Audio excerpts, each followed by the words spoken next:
everyone. Once again, you all are most welcome in our channel. मौन व्रत, ये नाम आपने सुना होगा।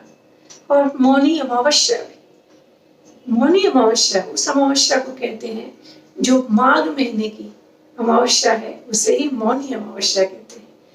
और ऐसा कहने का कारण ये है कि ऐसा माना जाता है कि इस दिन, इस अमावस्या को कोई व्यक्ति मौन व्रत लेते यानी न बोल के चुप रहे और पूजा व्रत पाठ करे तो उसका उसे पुण्य, बहुत सारे पुण्य मिलते हैं। फ्रेंड्स, इस दिन मौन व्रत लेने से क्या लाभ होता है, ये तो इसकी जानकारी तो मुझे अधिक नहीं, लेकिन मौन व्रत की बहुत लाभ है, ये मैं आपको कह सकती हूँ। अगर हम रोज भी ले तो कुछ उदाहरण दूंगी, लेकिन उससे पहले कहेंगे, कई लोगों को नहीं पता होगा मौन व्रत कहते कैसे, किसे कहते हैं, किसे कहते हैं। अगर हम नहीं खाना खाते, व्रत करते, संकल्प लेते कि आज हम खाएंगे नहीं, तो उसे हम लोग कहते हैं हमने व्रत किया है। उसी तरह अगर हम ये निश्चय कर ले कि आज कुछ घंटे हम नहीं बोलेंगे, मौन रहेंगे, तो उसे मौन व्रत कहते हैं। इसके बहुत फायदे हैं, आपको वन बाय वन बताऊं, शायद आप सहमत होंगे। सबसे पहले तो आप खुद देखिए प्रैक्टिकली कि जब आप बोलते हैं, हम लोग जैसे अभी मैं बोल रही हूँ, तो जिस क्षण आप बोलते हैं, आपने नोटिस किया होगा, उस क्षण हम सांस नहीं ले पाते, हम सांस नहीं लेते। तो यानी अगर हम मौन व्रत रखते हैं तो हमारी सांसें, ये वो वाली सांस नहीं रिश्ते वाली, हमारी सांस, हमारी ब्रीदिंग, उनको थोड़ा आराम मिलेगा। सबसे बड़ा फायदा तो यही समझ में आता है।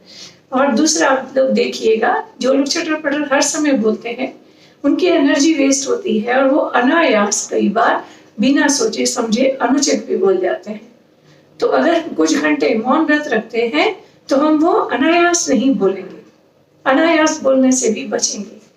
नंबर 3, आप देखिएगा, हमें सोचने का वक्त मिलेगा अगर हम नहीं बोलते हैं। यही कारण है कि जो हमारे ऋषि मुनि, आप सुना होगा, वो लोग मौन व्रत रखते थे, ध्यान करते थे। ध्यान करते थे यानी बोलते नहीं थे।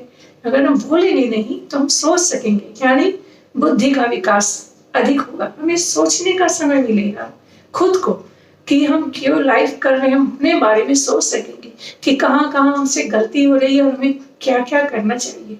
अगर बोलते ही रहेंगे तो समय कम मिलेगा। और एक आप देखिएगा, जो लोग अधिक बोलते हैं, जैसा मैंने कहा, अनायास तो बोलते ही हैं, साथ ही साथ वो दूसरे क्या कहते हैं ये सुनने का उनके पास टाइम नहीं होता है। यानी वो कुछ सीखने नहीं पाते, क्योंकि वो सुनते ही नहीं ना। आप सब जानते हैं, ए गुड लिसनर होना बहुत जरूरी है, माने हम सुनेंगे तभी कुछ सीखेंगे। कई लोग मौका ही नहीं देते सामने वाले को बोलने का।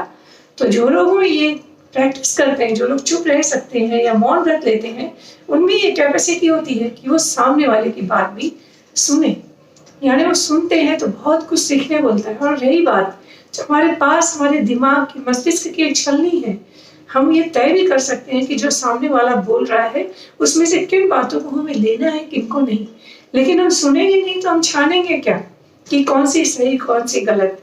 तो सुनने के लिए मौन व्रत का अभ्यास होना, ये सेहत के लिए तो बहुत अच्छा होता ही है।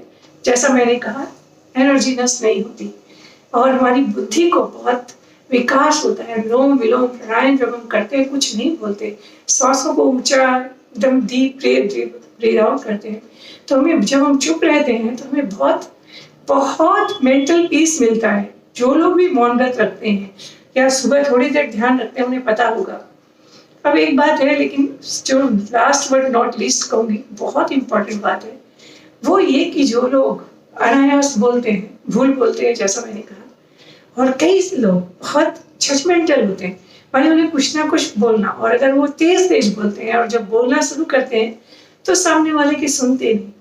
तो ऐसे में जब हम उनसे तर्क वितर्क करेंगे तो अनायास ही, घर का माहौल हो या समाज का, हमारे पड़ोसी से कर रहे हैं तो उससे, बिजनेस से, उससे अनायास ही वातावरण और दूषित होता है और कटुता बढ़ती है।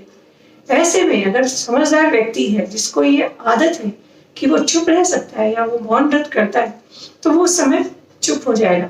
वो सोचेगा यहाँ बात करके कोई फायदा नहीं है, अभी अपनी बातों का इसमें कोई असर होने वाला नहीं है।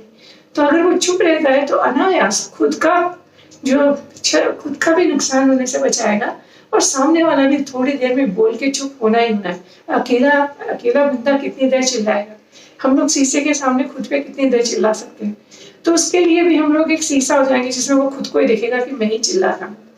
कई लोगों का आप देखा होगा, जब अनायास कोई बोलता है तो वो लोग बोलते हैं मैंने तो कान में रुई डाल दी, एक कहावत है। यानी वो इग्नोर ही करते हैं, तो उन्हें गुस्सा भी नहीं आता सामने वाला क्या बोलता है, और बंदा बोल के अनायास धीरे धीरे समझ में आ जाता है कि मेरे बोलने का इस पर कोई असर नहीं हुआ, तो वो क्या होता है, खुद ही चुप हो जाता है।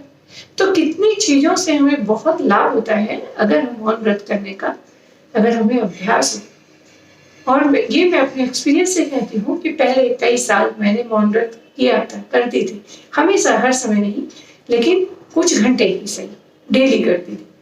तो अब कोई सोचेगा समय कौन सा उत्तम है, या क्या ऐसा नहीं है कि वेले चलो अभी हम खाना वाना खा लिया, मटर पनीर सब खाइए, रसमलाई, और अब तो सोना ही है, दोपहर में चलो ले लिया मौन व्रत, ऐसे नहीं होता है। आपको एक पर्टिकुलर समय निश्चित करना होता है अपने जीवन का, कि इस समय हम कुछ देर के लिए चुप रहेंगे, फिर उस समय अगर कभी जरूरी काम भी आए तो हम प्रयास करें ना बोलें, और एक अभ्यास बना लें, तो धीरे धीरे धीरे हमारे परिचित भी उससे हैबिचुएटेड हो जाएंगे कि ओ ये इस समय ये नहीं बोलता। अधिकतर लोगों को पता होगा। आपको हंसी की बात बताऊं, मैं जब फोन रख लेती थी, फोन भी आता था, तो मेरे परिचित लोग जानते थे कि ये उठा ली, बोल नहीं रही है, माँ ने इसने मौन व्रत लिया हुआ है। और तो ये समझ जाते हैं, आपके अपने जो होते हैं वो ये जानते हैं कि बंदे ने अभी मौन व्रत ले रखा है। इसमें नुकसान तो कुछ है ही नहीं, बहुत सी, आप 1 by 1 याद कीजिए, बहुत से लाभ आपको होते हैं। और जैसा मैंने कहा, एक दूसरे को समझने का मौका मिलता है, और जो लोग एक्सेस जजमेंटल होते हैं उन्हें भी फिर धीरे धीरे, अगर हम कई बार उनकी बातों का जवाब नहीं देते, तो धीरे धीरे उन पे भी शायद असर होने लगता है कि नहीं, हम ही गलत बोले जा रहे हैं, ऐसा नहीं है। और अगर हम किसी को अनायास बोलते हैं और फिर मौन व्रत लेते हैं, तो भी हमें सोचने का मौका मिलता है। और एक बात, चुप रहने से हमारी मेमोरी को हम शार्प कर सकते हैं। आप देखिएगा, जो लोगों को एज हो जाती है, या यंग को भी कई लोगों को प्रॉब्लम होती है, कईयों को नाम याद नहीं रहता है, कईयों को एड्रेस याद नहीं रहता है, कईयों को टेक्नोलॉजी में डल होते हैं मेरे जैसे। तो हर आदमी में कहीं ना कहीं कोई एक चीज वीक पॉइंट होता है, तो उसको एक, अगर कोई बोलेगा ना कि आपको कैसे अब इससे how to come out of it, कि जैसे मुझे नाम याद रहता ही नहीं तो क्या करना चाहिए, तो आप देखिएगा, डॉक्टर से बात कीजिएगा, या कोई को सुने होंगे कि अगर कोई कहता है मुझे कुछ याद नहीं रहता, मैं भूलने लगा हूँ, तो उसे डॉक्टर कहेगा आप चीज़ों को याद किया कीजिए, सुबह उठते ही आपने क्या किया, फिर क्या किया, बाद में क्या किया। रात को सोने से पहले अपने पूरे दिन की रूटीन को आप रिवाइज कीजिए कि क्या क्या किया, तो आपकी मेमोरी शार्प होगी, और वो भी हम तभी कर पाएंगे जब हम मौन व्रत लेंगे। सो फ्रेंड्स, आई होप आपको मेरी मौन व्रत वाली बात अच्छी लगेगी, और एक एक करके सोचिएगा जरूर कि क्या ऐसा सचमुच होता है। ट्राई कीजिए कि आप बोल रहे हैं तो क्या सांस ले पा रहे हैं उस क्षण, या क्या सचमुच कभी ऐसा हो गया कि आपने चुप्पी साध ली तो झगड़े कलेश कम हुए, या किसी को आर्गुमेंट कोई कर रहा है, हम चुप रह गए तो हमारा अच्छा हुआ, या सचमुच मौन व्रत लेने के बाद एनर्जेटिक फील होता है। अगर आप नहीं लेते हैं, धर्म पुण्य तो आप, जैसा मैंने कहा, अपनी सोच के ऊपर है कि हमें लगता है पुण्य होगा या नहीं, क्योंकि इतना मैंने जब मौन व्रत लेना शुरू किया, इस दृष्टि से नहीं किया था किससे क्या पुण्य मिलेगा या वो, क्योंकि पाप पुण्य की तो एक अलग ही कहानी है जो मेरे बस की है ही नहीं। लेकिन इतना कह सकती हूँ कि मौन व्रत लेने से नुकसान कभी नहीं होता।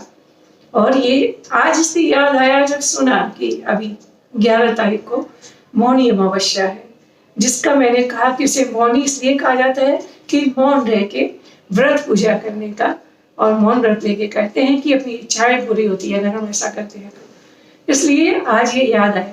आई होप आप लोगों को मेरे थॉट अच्छे लगे होंगे। और लेकिन मौन ले भी, मौन व्रत ले न ले वो आप अपना तय करें, लेकिन कमेंट बॉक्स में लिखिएगा जरूर कैसा लगा मेरा ये थॉट, और कोई सुझाव भी दीजिएगा किस विषय पे हम बात कर सकते हैं। पहली बार देखने वालों से कहूँगी, लोगों को जोड़िए, खुद जुड़िए। आप लोग मुझसे फेसबुक, इंस्टाग्राम पे भी जुड़ सकते हैं सुनीता पारिक नाम से। मेरा पेज भी है खुशवंती जिंदगी की। चैनल से तो जुड़ने कहती हूँ, मेरे लिए मेरा हर सब्सक्राइबर मेरी फैमिली की तरह है, जितने लोग अधिक होंगे उतना ही अच्छा। वंस अगेन एक बार फिर ईश्वर से प्रार्थना करूंगी, अच्छे लोगों को ईश्वर सुखी रखें। Do take care of yourself and your loved one. Stay safe. Thanks for watching.